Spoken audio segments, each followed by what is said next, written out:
Just when I thought that I have found the best build for Ash, then I discovered yet another awesome combo for this awesome Warframe. Hello and welcome to another build video. Today, I will be sharing to you yet another Ash build. It's basically a fatal teleport build. However, this is not your ordinary fatal teleport, which uses dagger, and will one-shot enemies one by one. Instead, it's a fatal teleport build which uses a hammer to brutalize a target, and as well as his allies around him. So, if you have a couple of minutes, then lend me your eyes and ears, and let me share to you this awesome Ash build.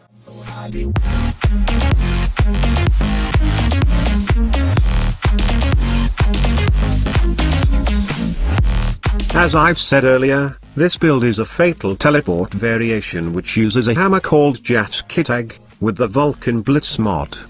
Also, I use the Seeking Shuriken augment of Ash to completely strip enemy armors. The concept is pretty simple. You cast Seeking Shuriken if you're facing armored enemies, fatal teleport to one target, and wipe them all out. Okay, now let's take a look at my Ash and Jat Kittag build. My Ash build is quite simple. I have primed continuity and narrow-minded so my smoke screen will have decent duration. Energy siphon and primed flow to support my energy consumption. Stretch and cunning drift to get enough range to cast my teleport ability. Transient fortitude is there to get 155% power strength, enough to strip enemy armors, no matter how high the level is. Vitality for more survivability.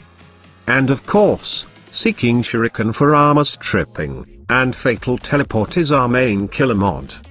Now, let's take a look at my Jat Kittag build. The most important mod for this hammer is the Vulcan Blitz, which will cause that explosion damage around the target and kill them as well. Just see this mod as the covert lethality for hammers, the only difference is that it has some area of effect damage.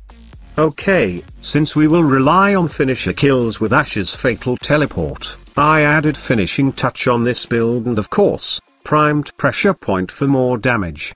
Primed reach is the for some range, while I also added condition overload for more damage, as it seems that this mod gives extra damage to the damage dealt to the target and as well as the area of effect damage. You can replace this mod slot with a Fury mod or its primed version if you want a faster animation on the finishing kill or you want to use this hammer to bash enemy's head. Do take note that this build works for my playstyle. I don't know if you have the same build or not, but you can always apply some changes to this build. Just make this as your reference on creating your own build. Okay, now let me show you some footage on how powerful this build is.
Overall, this is really a pretty fun and amazing build.